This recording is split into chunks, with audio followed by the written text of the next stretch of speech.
পীরের আদেশ মেনে স্বাধীনতার পর থেকে কখনো ভোটকেন্দ্রে যাননি চাঁদপুরের ফরিদগঞ্জের রূপসা ইউনিয়নের নারীরা। তবে এবার এই প্রথা ভাঙবে বলে আশা প্রকাশ করছেন নির্বাচনী কর্মকর্তারা। বলছেন এবার এখানকার নারীদের ভোটকেন্দ্রে নিতে নানা পদক্ষেপ নেওয়া হয়েছে। চাঁদপুর প্রতিনিধি বিল্লাল ঢালির পাঠানো তথ্যচিত্রে ডেস্ক রিপোর্ট। চাঁদপুর ৪ আসনে ফরিদগঞ্জ উপজেলার ১৬ নম্বর রূপসা ইউনিয়ন। প্রায় ২৫,০০০ ভোটারের অর্ধেকই নারী। অথচ স্বাধীনতার পর থেকে এখন পর্যন্ত এখানকার নারী ভোটাররা ভোট দিতে যান না। শুধু মুসলিম নন, সনাতন ও খ্রিস্টান নারীরাও রয়েছেন এ তালিকায়। হুজুরের নির্দেশে মনে করেন আমাদের এলাকার কোনো মহিলা এখনো ভোট দেয় না, যায় না।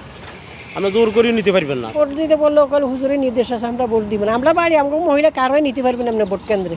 নোভা এলইডি টিভি, ঝকঝকে ছবি, নিখুঁত শব্দ, ৫ বছরের ওয়ারেন্টি। নোভা মানি সঠিক মান, নিশ্চিত সেবা। স্থানীয়রা জানান ১৯৬৯ সালে ভারতের জৌনপুর থেকে হাসনে মওদুদ নামের এক পীর নারীদের পর্দা করার ওপর জোর দিতে গিয়ে ভোটকেন্দ্রে না যাওয়ার নির্দেশ দেন।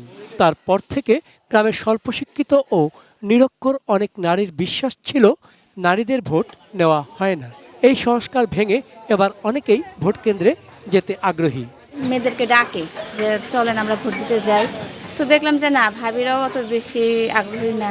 আমরা তো ভোট দেই নাই, তাহলে কোনোদিন আমরা অনেক শখ ভোট দেওয়ার মতো। সবাই যদি যায় তাহলে যাইলাম, সমস্যা কি।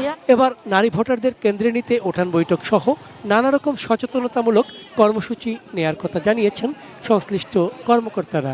ভোটাধিকার প্রয়োগের মাধ্যমে তারা তাদের গণতান্ত্রিক অধিকার প্রয়োগ করে রাষ্ট্রের বিভিন্ন দায়িত্বে নিয়োজিত যারা থাকেন তাদের কার্যক্রমে অংশগ্রহণ করার সুযোগ পান। তাদের সাথে আরো বোঝানোর ব্যবস্থা করলে তাহলে হয়তো তাদেরকে কেন্দ্রে নিয়ে আসা সম্ভব।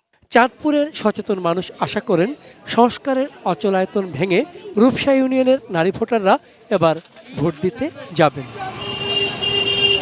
চন্দন পাল, ডেস্ক রিপোর্ট, এটিএন নিউজ।